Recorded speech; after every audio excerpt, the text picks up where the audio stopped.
तो मैं आपको आज अब single phase half wave rectifier with R load start करने जा रहा हूं, लेकिन इसके पहले मैं आपको एससीआर के कुछ बेसिक पॉइंट्स बताना चाहता हूं जो आपके लिए आगे हेल्प करेगा इसमें। तो देखते हैं।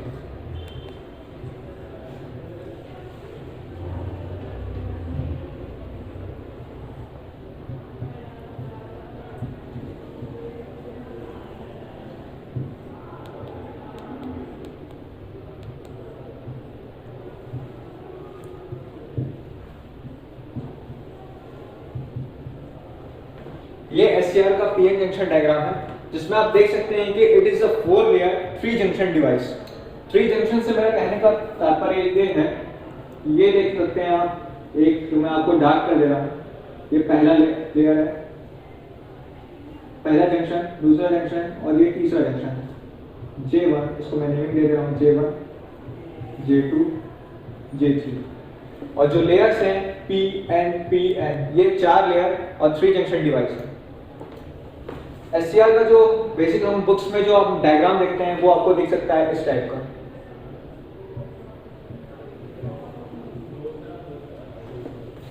आपको वो क्लियर होगा, ये पॉजिटिव टर्मिनल इसका एनोड, ये कैथोड और ये गेट टर्मिनल होता है। इसके 3 मोड्स होते हैं कंडक्शन, जो जिसमें ये कंडक्ट करता है और जिसमें ये वर्क करता है। तो पहला ये होता है इसमें मोड रिवर्स ब्लॉकिंग मोड। तो मैं इसके मोड्स को भी लिख दे रहा हूं। पहला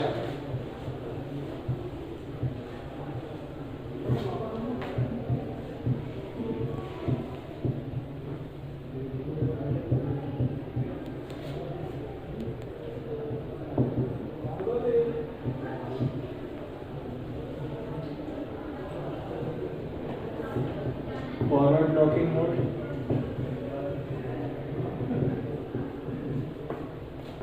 तीसरा होता है फॉरवर्ड कंडक्शन मोड।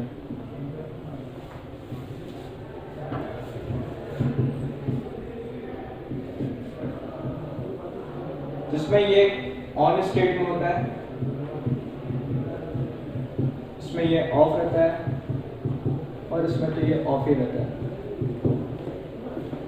तो देखिए, रिवर्स ब्लॉकिंग मोड से मेरा कहने का मतलब ये है कि हम इसके जो जंक्शंस जो आउटर पोर्ट्स हैं जैसे एनोड और cathode, reverse blocking mode is same as similar to reverse bias of the diode. जो रिवर्स बायस कंडीशन होता है डायोड में वो सेम होता है SCR के केस में, वो होता है रिवर्स ब्लॉकिंग मोड, जिसमें हम एनोड को नेगेटिव सप्लाई दे देते हैं और इसे पॉजिटिव सप्लाई दे देते हैं। तो ये क्या होता है, P और ये जो N जंक्शन है वो आप रिवर्स बायस कंडीशन में आता है। इस केस में SCR of condition, of state में आता है, मींस ओपन सर्किट। ऑफ का मेरा हर जगह कहने का मतलब होगा ओपन सर्किट, ऑन के केस में SCR शॉर्ट रहता है। तो देखिए, फॉरवर्ड ब्लॉकिंग मोड में इसमें हम कंडक्शन तो सेम वैसे ही रखेंगे जैसे यहाँ पे मैं बता देता हूँ, यहाँ पे पॉजिटिव टर्मिनल एनोड पे पॉजिटिव सप्लाई देंगे, कैथोड पे नेगेटिव सप्लाई देंगे। लेकिन अब यहाँ पे बात आती है कि थायरिस्टर और डायोड में पॉइंट ऑफ डिफरेंस क्या है। तो पॉइंट ऑफ डिफरेंस यही है कि इसमें गेट टर्मिनल, जो डायोड आपको दिखता होगा, ये डायोड जो होता है अनकंट्रोल्ड डिवाइस होता है, इसे हम इस तरीके से शो करते हैं, आप देख सकते हो, ये इसका P पार्ट होता है, ये इसका N पार्ट होता है। तो P और N पार्ट में बस यही डिफरेंस होता है कि यहाँ पे हम कोई गेट टर्मिनल नहीं लगाते हैं या उसका कोई होता ही नहीं है। तो इसमें एक बार ये कंडक्शन मोड में आया तो वो कंडक्ट करने लगता है, या अगर इसको रिवर्स बायस किया तो वो रिवर्स बायस हो जाता है। लेकिन थायरिस्टर के केस में कुछ अलग रहती है कहानी। थायरिस्टर के केस में ऐसा कुछ होता है कि थायरिस्टर में गेट टर्मिनल पे हम जब तक फायरिंग पल्स नहीं देंगे थायरिस्टर ऑन मोड में नहीं आएगा, भले ही हम यहाँ पे एनोड और कैथोड को फॉरवर्ड बायस कर दें। यहाँ पे gate terminal plays an important role. यहाँ पे फायरिंग पल्स जब देते हैं तभी वो फॉरवर्ड कंडक्शन मोड में आता है, मींस ऑन स्टेट में आता है। फायरिंग पल्स देने के बहुत सारे तरीके हैं, हम यहाँ पे अलग अलग तरीके से इसे फायरिंग पल्स देते हैं और इसके अलग अलग ट्रिगरिंग मेथड्स होती हैं, जैसे DI/dt ट्रिगरिंग होती है, स्नबर सर्किट से भी हम कुछ इसमें एप्लीकेशंस देखते हैं इसकी, और DV/dt ट्रिगरिंग होती है, पल्स ट्रांसफार्मर होते हैं। तो बहुत सारे तरीके होते हैं जिसमें हम SCR को ट्रिगर करते हैं। लेकिन जो यहाँ पे मेरा मेन मोटिव पॉइंट बताने का ये था कि gate terminal is the most important part of the SCR।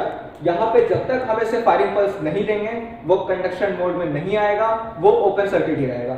यह पॉइंट नोट कर लिए, काफी इंपॉर्टेंट और गुड पॉइंट है कि ये कंडक्शन मोड पे आने के लिए SCR को गेट पल्स देना जरूरी है, या मींस फायरिंग पल्स। तो ये इसका बेसिक था एससीआर का जो मैं बताना चाह रहा था। अब हम चलते हैं यहाँ पर रेक्टिफायर सर्किट्स पे। आपको अब इसके बाद काफ़ी क्लियरिटी होगी कि एक्चुअल में अब कहानी इसके अंदर क्या चलेगी।